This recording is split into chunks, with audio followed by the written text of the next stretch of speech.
Okay, so I can only assume that the biggest thing on your mind, of course, is the shooting on Sunday in Texas. That's going to be an episode, but I mean, it's just the rule around here. You give things a little time for the whole story to come out. It's Wednesday morning at the time of this recording, and the facts that came out about the shooter, alleged facts on Sunday night versus what was known by Tuesday, I haven't paid attention this morning. But this is why I don't react quickly, because otherwise we're going to do a show about things that aren't true. So, the budget is still one of the most important aspects of government, period, of the federal government, period. The tax cuts, or, nothing, are a very significant issue that is not best described on Twitter, I don't think. So we're going to go ahead and jump back on here with Adam Kail, who is one of the most popular guests of the, the first 40 episodes or so. We're on episode 43, I think. Adam is the founder of a headhunting firm out of Grand Rapids, Michigan, and also owns Brothers Leather, which is a leather bag company. I carry a Brothers Leather bag, and it is fantastic.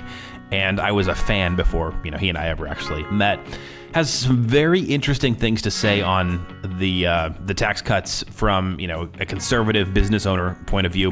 One thing I didn't think about when doing this episode, which I wish we would have brought up, and I just wasn't, kind of having this go around my head at the time, but the fact that the United States does have one of the highest corporate taxes in the world, and, that does help us not compete with other people. It makes us unattractive a lot of times to international corporations.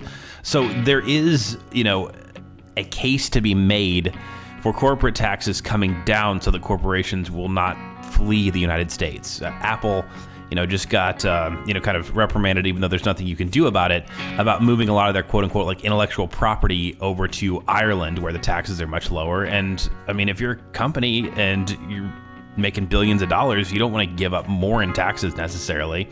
So they got to pay taxes somewhere. But if we are more competitive, so those tax dollars may stay here. Unfortunately, Adam can't respond to that because of the fact that he, isn't here right now and recorded this episode last week. Coming up next, I'm going to be doing another episode on Afghanistan on Friday because we're still there. It still matters. And then probably next week we'll talk about what happened in Texas. All right, let's do it. My name is Seth Tower Hurd.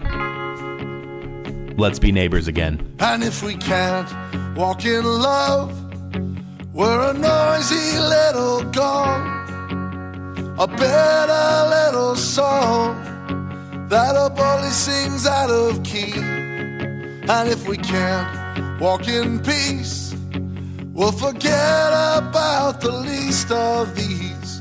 A mother crying on her knees for a boy who's locked away. There's a voice calling me. One of the most popular guests of kind of the first 40 episodes returns. Adam Kail is the founder of Brothers Leather, a bag that I personally carry just about every day, as well as an executive headhunting search, and somebody who is, growing a business, pretty fiscally conservative, and also has been pretty critical of President Trump on social media as far as economic issues go. So the first time we kind of talked about NAFTA and how basically that would kill a lot of businesses, including yours, because you're making leather bags in Mexico. In your case, because people are so good at it down there. Where's your local awesome leather shop here in the United States? There are some good ones, but they're just so expensive. It's like unrealistic that you'd be able to, but you're exactly right. Like you can't. Yeah. They're not as good as Mexico makes really good leather products. Well, and if you're not up to speed on, what some of these leather bags cost that, that you guys compete with, some of the other companies are charging like, $1,400, $1,800 for a bag. Totally. I know. Yeah. And our most expensive leather bag is $495, and it's a big leather duffel. Yeah. That's our whole model. Yeah. So your competitors, like 6 bags would buy my '08 Civic with 120,000 miles on it. Exactly right. 100%. So I wanted, you did a fantastic job, and we got some great reactions of talking about economic issues last time.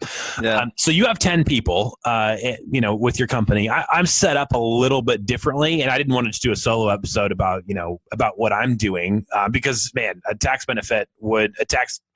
cut would definitely help me grow faster. But Yeah. I don't think anything's going to happen. My prediction on the current administration is that there won't be any major actual legislation passed for the whole 4 years. Yeah. If it goes that long. Yeah, it feels like pretty much, except for executive orders, it's an Obama third term because, as much as like the MAGA people are really excited, there actually isn't any major policy change outside of just sort of flipping executive orders, which happens every time there's a party change in the White House, right? There's been zero legislative accomplishments. Yeah, and this is something that I've gotten something I'm going to pitch a book on in 2018, just economic growth and then how that can translate into charity work, nonprofit work, helping people.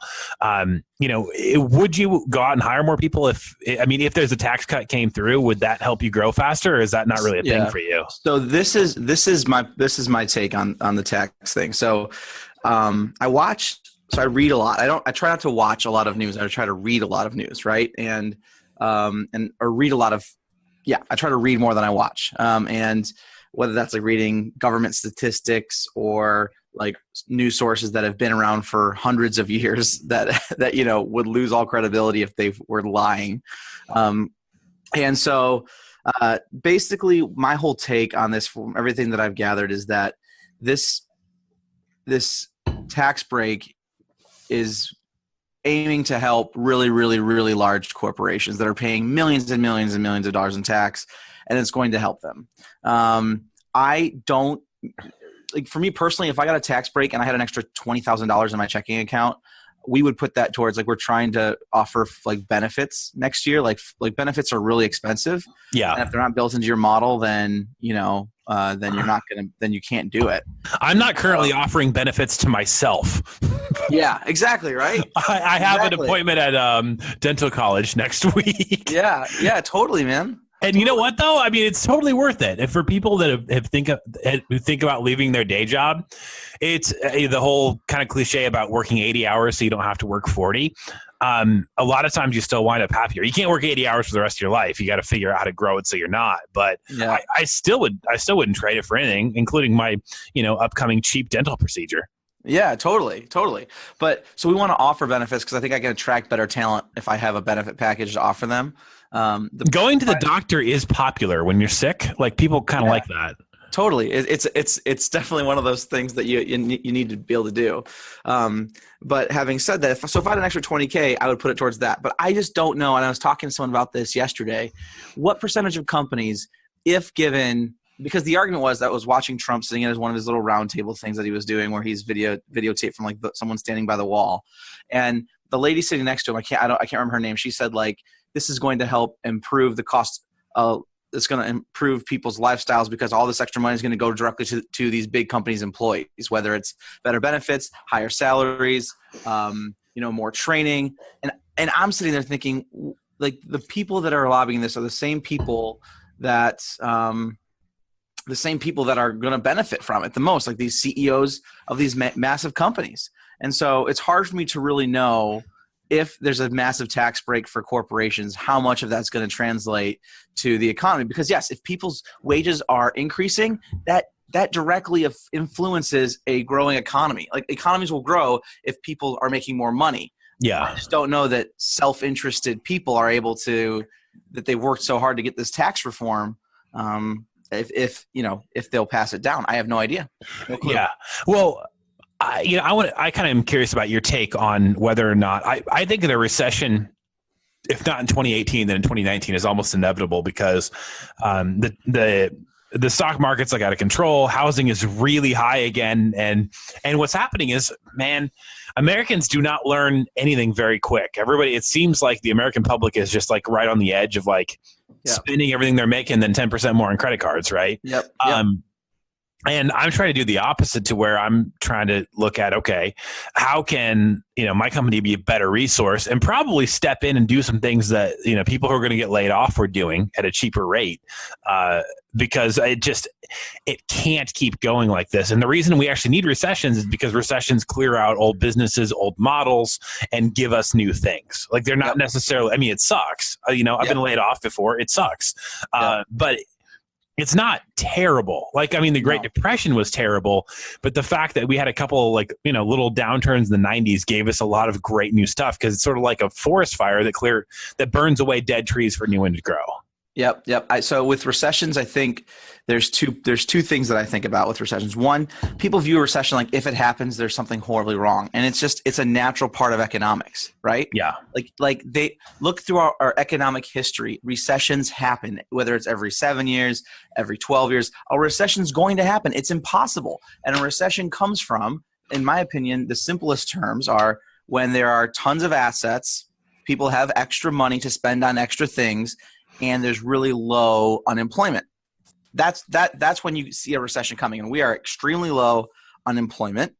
I work in executive search. There are more jobs open than there are people to fill those jobs, and there's people that have extra income. So what starts to happen is these companies can't fill these jobs. They start to underperform. The GDP will slowly start to shrink a little bit, and then people are going to start to lose their jobs. People will start to sell off their assets, and we run into a recession. But it's like, to your point, it is a natural part of our economic ecosystem, if you will. So I think the stigmas around it are like, there's got to be this massive someone, I got in this discussion the other day with a buddy, and he was saying there has to be a bubble that bursts. And I don't think there has to be a bubble of sorts. I think a bubble bursting like the housing market will definitely do that. Like it did in a way. And that was, the government was forcing banks, or not forcing, everybody was greedy, but the government was backing banks to give loans that nobody should have, had access to. I went with some friends just because you got a $100 gift card or whatever. They're going to buy a townhome. And I just went through the little tour thing because I'm like, I was in grad school. I could use $100. Yeah. Okay. Well, what's your income? I make $800 a month, which is, less than the average mortgage. Like, we can get you qualified. Totally. So you can qualify me at 120% of all of my money. Have you ever seen that? Did you ever watch Arrested Development? Oh my gosh. Yeah. So is in the fourth season, I think it was the fourth season, which was hit or miss. But when Tobias and his wife are walking through the house, that they can't even talk to each other because it's so big, and they got pre-approved, and they had no money, they couldn't afford it, but they still got pre-approved. It's a hilarious. That's one of the best episodes from that season. Yeah, hopefully season 5 comes back and is a little better. Yeah, I hope so. I agree. But to your point, man, like you're right. I think that, like, with a recession, it's a natural process and it needs to happen. And you just can't, like, if you're smart, I would say start saving money now, because you're right. I think my guess is 2019, but again, something could happen next year that would spur it on to happen faster. But a recession is going to come, and it might not be like, I think we're all scared because we had the Great Recession, right, in 2008, like the worst one we've ever had. And so I don't think we're going to repeat the Great Recession, but I do think a recession is coming. And if you think about it, we've had the slowest economic growth coming out of the last recession to this one, right? So it's not like the economy is booming. The economy is starting to get back. I think I'm starting to see it pick up to where maybe it was at levels before 2008. But from a search business, I've seen the market I talked to people that were in the business, in the executive search industry in 2007, and they said the market right now is as hot as it was right before the downturn.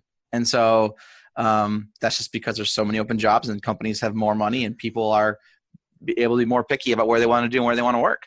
Yeah, it's kind of stupid. And looking back, it probably would have been a better career move to do this for a bit. But I got to, I was getting headhunted a couple times for social media. Magazine group out of Milwaukee, they called me. I was like, no, I'm not going to contract to hire. I got a full-time job right now. They call back and they're like, basically, what if you just start full-time and you just take it? I'm like, well, what about an interview process? Yeah, totally. And they were like, whatever, just come work for us. Yeah. And I'm like, I could be, a felon, drug addict, doesn't matter. Thief. Does not matter. Please come work for us. Apparently. Totally. Yeah. Sorry, I didn't mean to cut you off. Go for it. No, you're fine. No, I think that's my whole point, is that if we look at it differently and we prepare for it, and we don't like fast and pray that a recession's not going to happen, but we say, okay, it's going to happen. Maybe I'm going to save an extra $50,000, like business wise, not personally, but business wise, try to put $50,000 in the bank and keep it there. and pay taxes on it. But keep it there at least, so I'm ready when something happens. As a business owner, you have to think in those terms. You can't just put your head in the sand and watch one news source and tell yourself it's going to be fine, or choose not to learn anything about it. Yeah, and I've seen some when we talk about and this affects people's lives, man, because you and I are doing our own thing, but there are people who are depending on us for, in my case, part of their living. In your case, all their living, unless they have some side hustle, right? And I literally, one of my good friends who is in warehousing, right? It's second generation warehouse operator.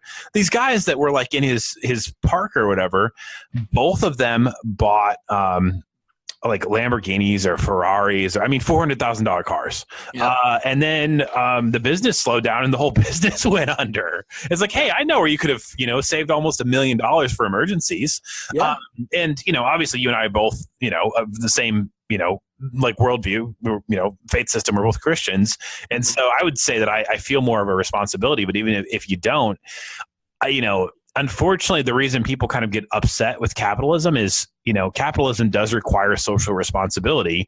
And then they want to turn kind of the whole Bernie Sanders thing, and not everybody can have free everything forever, including a unicorn. Yeah. Yep. 100%, man. I couldn't agree more. I think that to your point, it's about just really considering your expenses now and thinking about what happens if the worst thing that could happen next year financially that you can't really control happens. What are you going to do? Do you get the Lamborghini now, or can you wait and keep your staff and still you can still grow in a recession. You just have to be smart before the recession, but you can still grow in a recession. Yeah, this isn't, man, I'm actually going to maybe see if I can eventually talk you into getting on the business podcast too. I've got one with one of my mentors, Hayden Shaw, who's, worked with Microsoft, joined his staff, blah, blah, blah. I don't know if you've heard him on this channel, but I think this is a pretty interesting topic. But getting back to the tax cut,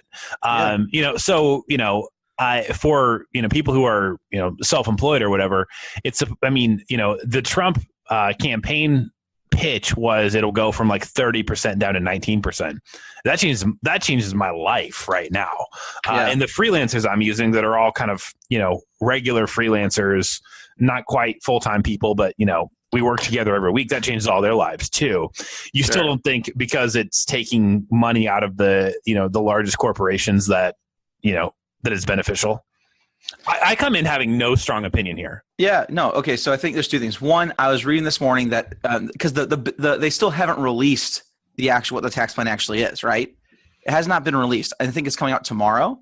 And so, but what I read today that the highest tax rate for the highest earner is staying the same. So it's that same 36.5% if you earn over $400,000. I think that's your tax rate. The other thing that's really interesting, Seth, to think about is that lobbying for the tax industry, the tax lobbying has doubled from 2016 just through this year so far, more than doubled. So they think over $1 billion is being spent just on, and that's going both ways on the tax lobby. So for example, the National Association of Realtors is completely against Trump's proposed tax plan because it's going to devalue homes. It's going to devalue owning a home. But the Home Builders Association really wants this tax cut because it's going to really help renting, and it's going to really help people that can build homes. It's going to people that want to build homes can. So you have two sectors in the same industry fighting for the complete opposite thing.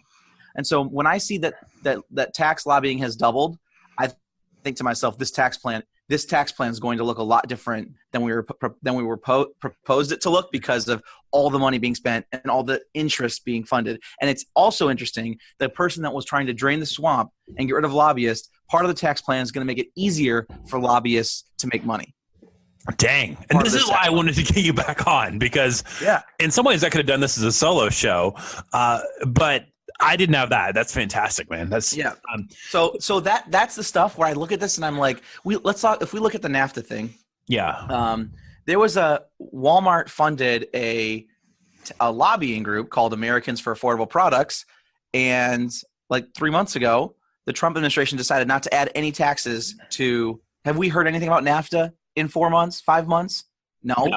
We haven't heard a thing. Have we heard in this tax plan? You would think that they would talk about taxing products coming from overseas. Do you hear anybody talking about that? No. No, sir. Because a lobby spent millions and millions and millions of dollars to lobby the right people, aka someone like what's his face, Paul Ryan. I always think of a jellyfish and then his name comes to my head. But people like Paul Ryan, and they lobby these guys, and then all of a sudden this goes away because these congressmen, senators are going to benefit, which is ultimately what happened. So, I mean, I think tax reform is great. I think the tax code is stupid right now. It's crazy. My first year in business, I was super, super, super conservative. I saved a bunch of money. I made really good decisions.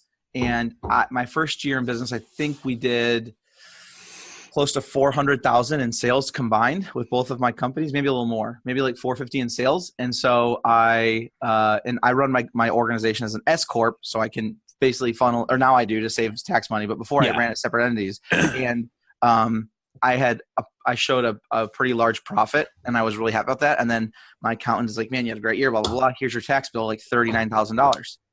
And I literally wrote a check that depleted my checking account for tax. And then the next year I had to pay for 8 months. I had to pay, make monthly payments because I couldn't afford it.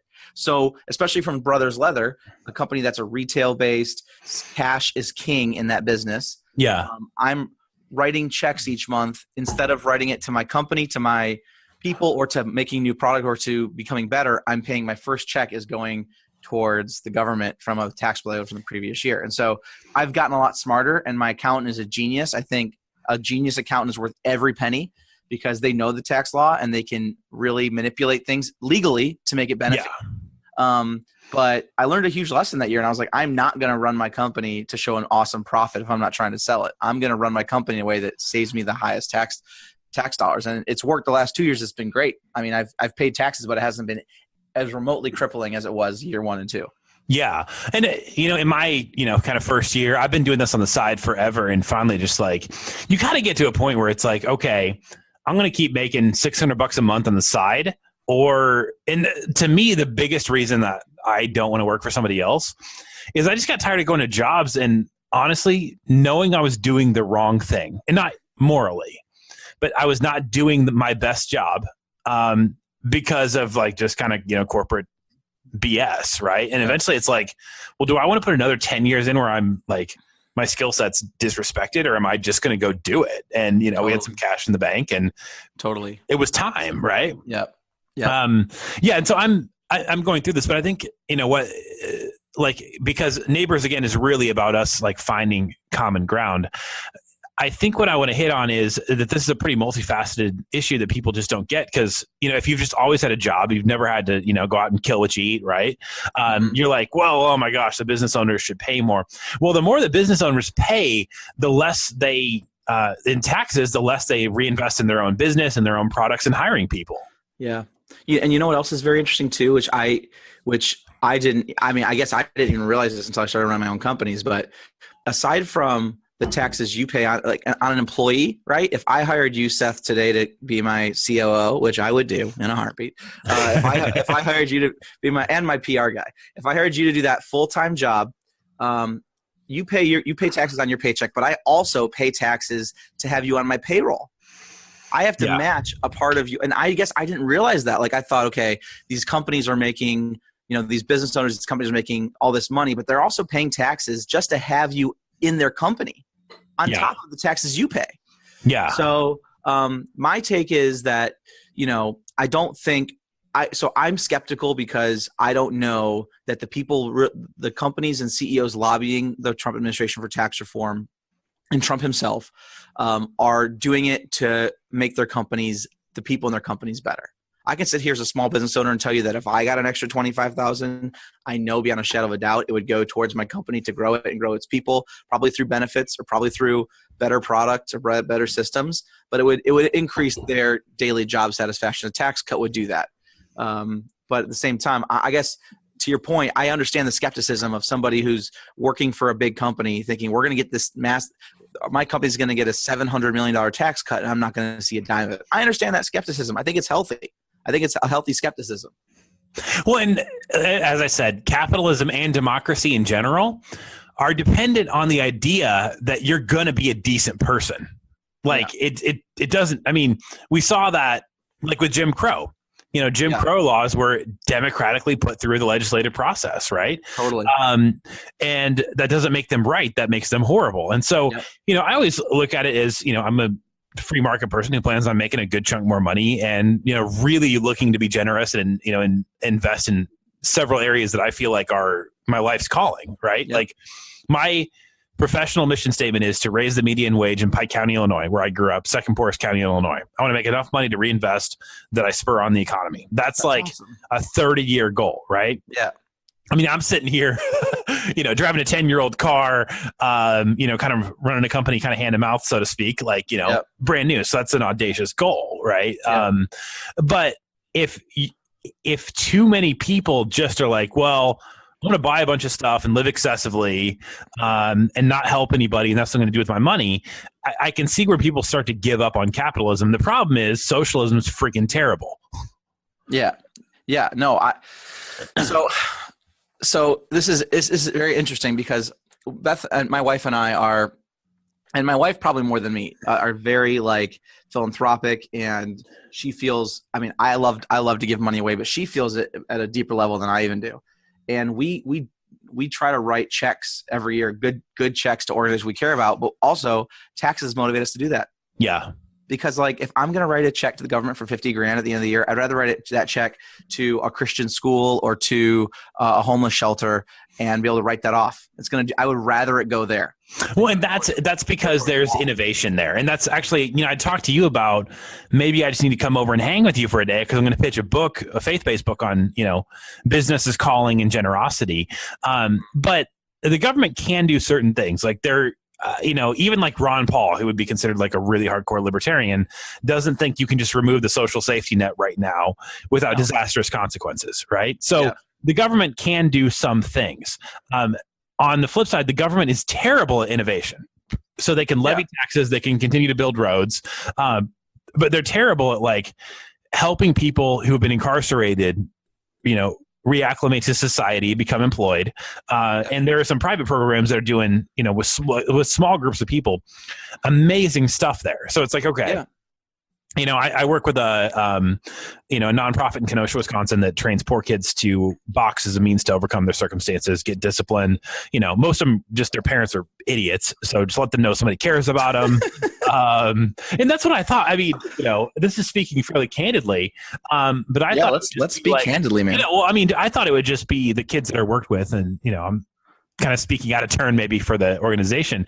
I thought the kids that would come in, it's because they want to do a sport or they want to be involved in something or they want to learn how not to get bullied, because once you can box you can't get bullied. Sure. Totally. And I thought they would be kids in abject poverty, and some of them are. Some of them also have terrible parents that just don't care what they do. Yep. And if you're 12 and you want to play basketball, you got to have somebody like that pays a $50 fee and gets you basketball shoes. And sometimes that doesn't happen, not because their parents are poor, but because their parents are morons. Yeah. So anyway, as far as how the government does at helping kids out of the cycle of poverty and teaching them how to be something better, they're terrible. So it's like, do I want to give $60,000 in taxes if I had to pay that tax bill? That incarcerates one kid in juvie for the year, right? Or do I want to write a check to keep 20 to 50 kids in a nonprofit sports program that sets them on a better life and eventually to be taxpayers themselves who have jobs and not a drain on society? Yep. And man, I had the same experience. I worked with a Christian Activity Center in East St. Louis, and like the most impoverished zip code in the country. And my experience was the exact same. Was that these kids had nothing, but they mostly wanted someone to just hang out with them and spend time with them and tell them, like, you don't have to sell yourself and you don't have to sell drugs, and you can find a way out of East St. Louis, because that was the whole goal, right? Like, if you're not good at sports, you have to sell drugs or you have to be a prostitute. That's the only thing to do. And so, but yeah, to your point, there's no government programs there that are working on helping kids become better and getting better. That's just not happening. You're stuck. So I think you're exactly right. And I think that the hard part with capitalism and where else do you go? If capitalism doesn't work, if capitalism does not work, what's the next step? And I'm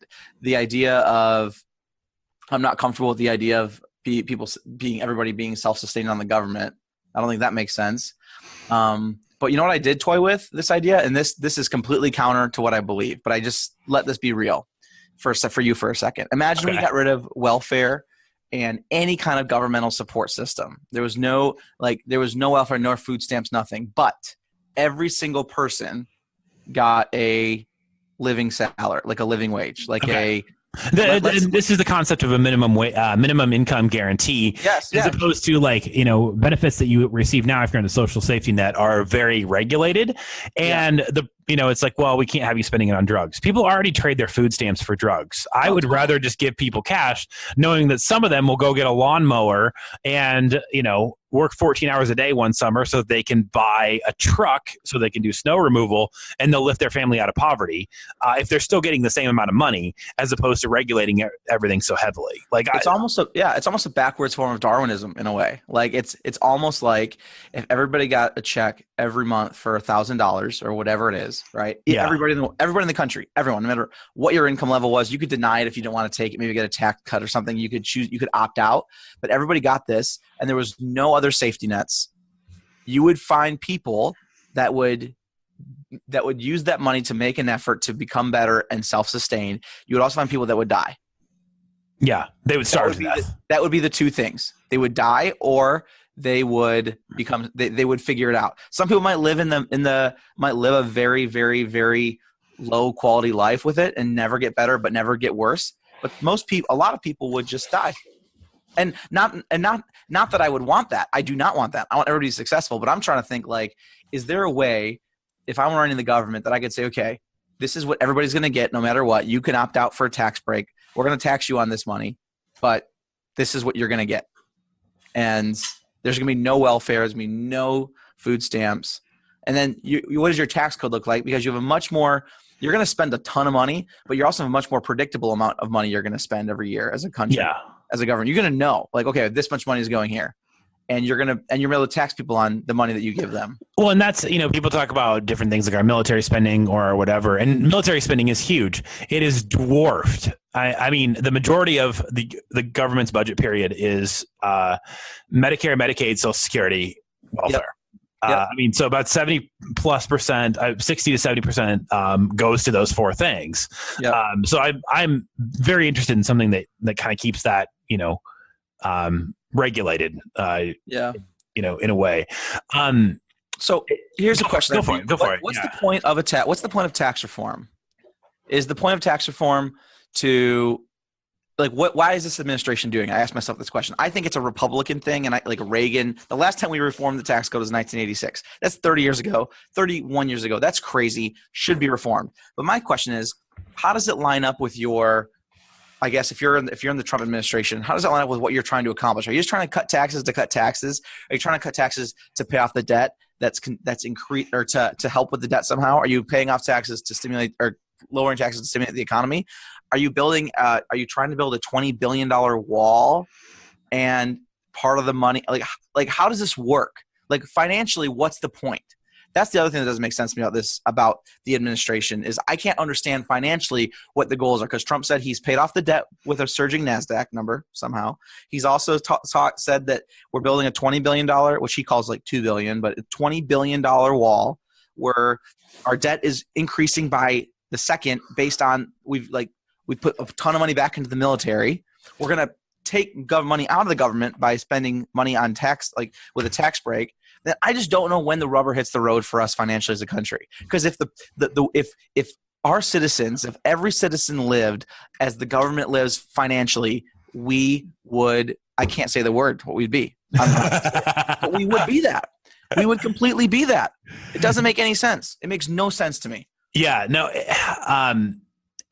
And what people don't get is so the budgetary differences between Republicans and Democrats tends not to be that one spends less than the other. They just spend it on different things. Like George W. Bush to now We're just racking up the debt like crazy. Everybody made fun of Mitt Romney and thought he was a loser, but he was dead on in that we cannot just keep racking up our national debt. And I had a friend who was a Democrat. It's like, no, we could just, I mean, it's just an arbitrary number. And No, like this dude had, $200,000 in student loans and $60,000 of credit card debt and, worked a pretty low job. And I'm like, yeah, I believe you believe that. I know. It's crazy. It's crazy. It doesn't make sense to me. The whole thing, it doesn't make any sense. It also doesn't make sense. Like Bernie's pitch is to pay off everybody, like, loan forgiveness. I'm like, how does that happen? Does the government just write a check to these loan companies?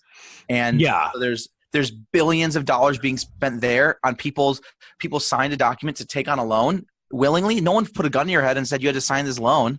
No one did that. I will tell you what does suck though, now that I'm self-employed, is, bringing in money and really trying to hammer the student loans, bringing in money, having to put some back for taxes, and then like repaying government loan. So it's like the only part that I'm taking out of what I'm paying for the government is for the government. And like, I mean, I get it, but it still doesn't make it emotionally feel any better. Sure. Yeah, I completely get that. The thing that's nice though is you start a company.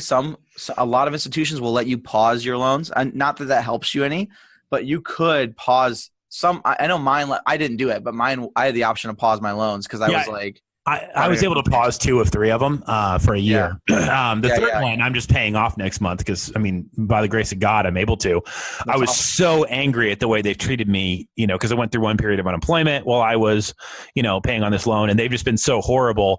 And they're in Milwaukee, and I was like, I'm coming in to give you the cash. You have to look me in the eye, and they just won't do it. Yeah. And I was like, no, I have this right as a lendee or whatever. Yeah. But I just yelled at him for a while, and my wife was in the car, and she's like, just let it go. Yeah, totally. I think if China let us out of our debt for free and no strings attached, then I'd be fine with the government letting people out of their debt for free, no strings attached. I'd be fine with it. But it's just it would never happen that way, ever. Yeah. So you got a meeting in a couple of minutes, man. Just as this has been such a fascinating conversation, but I've got time. You got time. Okay. I don't want to make sure I don't go over your time, but I mean, so as somebody who is creating jobs, other than just being good, what is your take on what grows the economy?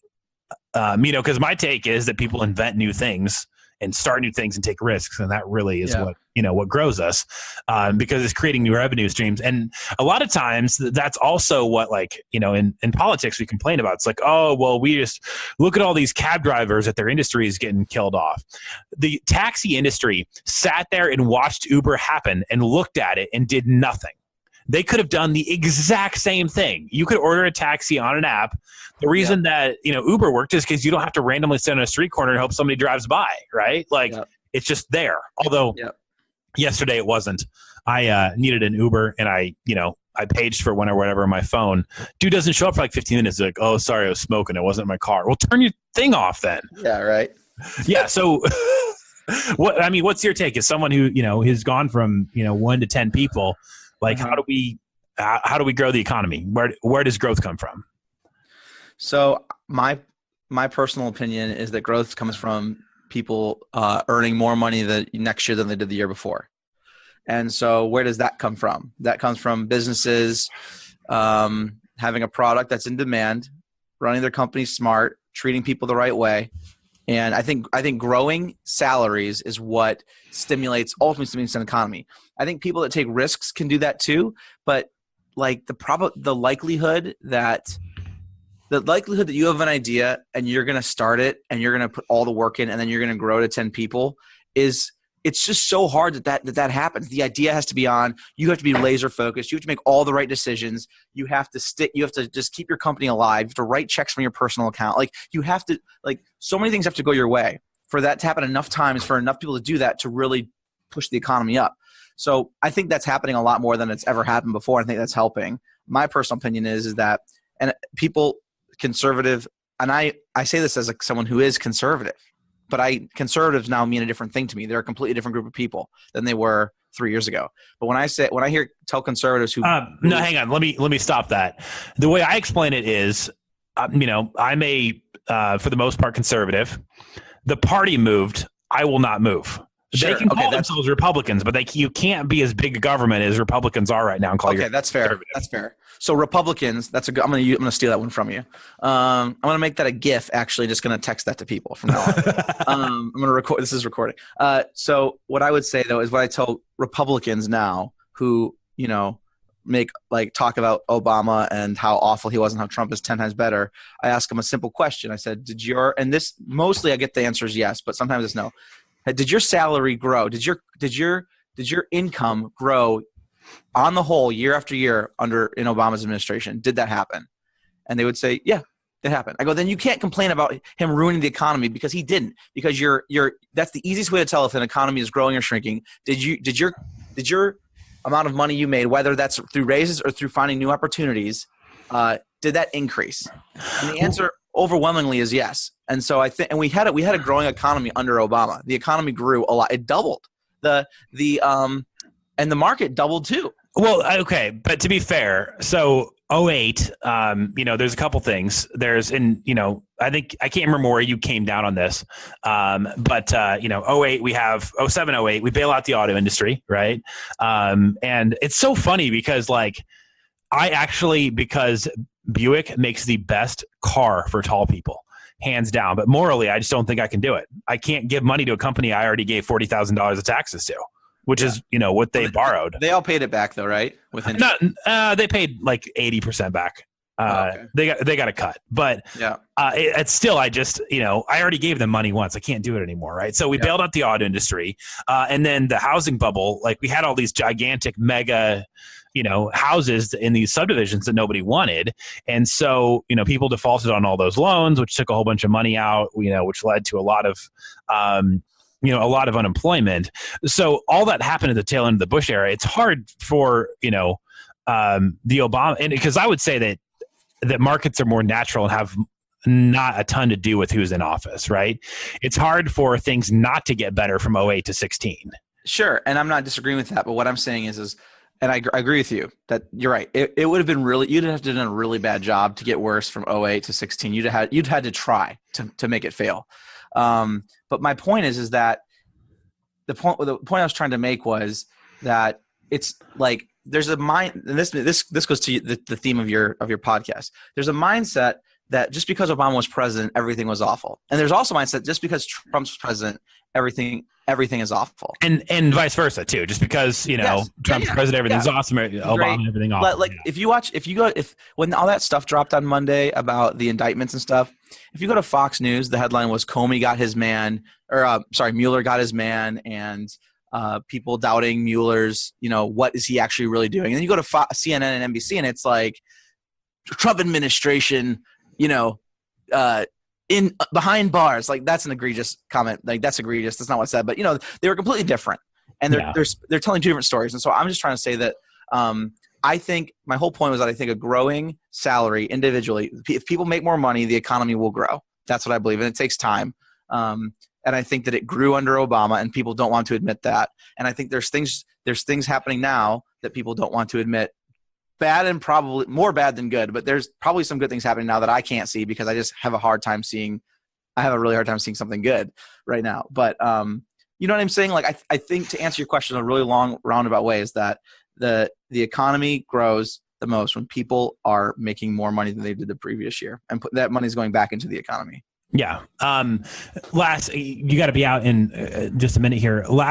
And last question, your thoughts on, some projections that are eventually like half of us are going to be freelancers, right? 40%, 25% of all of America. What do you think there? Do you think that people, when they're doing what we're doing, we have to pay in our own taxes and, project out? Do people actually get more responsible and therefore the economy grows? Because the other thing that crashes the economy is people are stupid. They run up credit card debt and then they pay on all their stupid credit card debt and they don't have any money for actual goods and services. Man. Yeah. I don't know I don't know if that's going to change a culture. I think it'll change some people, but your question's more to the lines of like how responsible are we? Yeah. And I don't know that just because you get a tax bill at the end of the year, instead of like most people now are used to getting a check and having that money. They're not used to their employer having them walk. Like, imagine this. Imagine your first day on a job after college, you're making $50,000 a year, let's say, and you there's a line on Friday morning in the boss's office. And so you're standing in line, you get to the front of the line, and your boss hands you $2,500 in cash. He goes, here's your pay for the last 2 weeks. You said, thanks. He goes, stop. I need 900 back, because that's all of your Medicare expenses, that's your Social Security tax, and that's also your federal and state and city income tax. I need that back. People don't think about their checks like that. They think I'm making $100,000 a year and I get, $2,000 every pay period. That's what I see in my account. So I don't know that if people go freelance, or even like me, when I started my own company, I started getting these checks in that are pre-tax that I have to think about, down the road. I don't know that it was going to make people say I have to live differently. I think it's really impossible to change a culture of, this is my money, I'm spending it, I'll try to get some money back at the end of the year. Maybe I will, maybe I won't. Okay. Very, very interesting. Just shout out anything you're doing right now as we wrap up. Like the bags and, anything. I mean, the executive search is maybe a little opaque for this audience. If you need top talent, give us a call. HarrisonGraySearch.com. So our leather bag company or leather product company, belts, wallets, journals, it's brothersleather.com or brothersleathersupply.com. Also, we can do custom stuff. So if you own a company or you're a part of an organization, we can do your logo on all of our products and journals, especially for the holidays. People are buying a lot of journals with their logos on them. Our journals are cheap. They're like moleskin quality for, $12, $13, something like that. So there's that. And then, nothing else. I'm just really enjoying my 3 kids and my wife and living life in West Michigan and looking to start a podcast soon. So when that drops, you'll be in my top 5 guests for sure. You'll be one of my first 5 guests. We will keep you posted on that as, I'll try to push my audience over there. I'm on 4 shows now. I know, man. So I'll try to dude. When you first started this, when I first got on your first when I was on your podcast a few months ago, and then just to see your growth in just a short amount of time has been phenomenal. So congratulations to you, buddy. I mean, it's humbling, man. It really is. But the world, I'm excited for the world to hear what you're going to do. Not everybody should be podcasting, but there are probably more people who could pull it off and do something really fantastic than actually are. And that's something I don't have the URL up or anything, but if that's you and you're thinking about that, find me online. I'll tell you if you're any good or not. And I won't lie to you, because there is also people who are like, I should do a podcast. And I just tell them, I'm like, I told this to a guy the other day. I'm like, you're not the face of the company. You're not the voice of the company. You're the finance guy. Don't be on video. Don't be in front of people. Work the numbers really well. Yeah, for sure. For sure, man. Well, I'm going to consult with you before I start this to make sure that I'm doing the right thing. You're doing it right. So we will. I will definitely. Adam will be back on. You can check out Brothers Leather Supply. By the way, the retail shop, if you are in Grand Rapids or on your way through there, is fantastic. You can check them out there.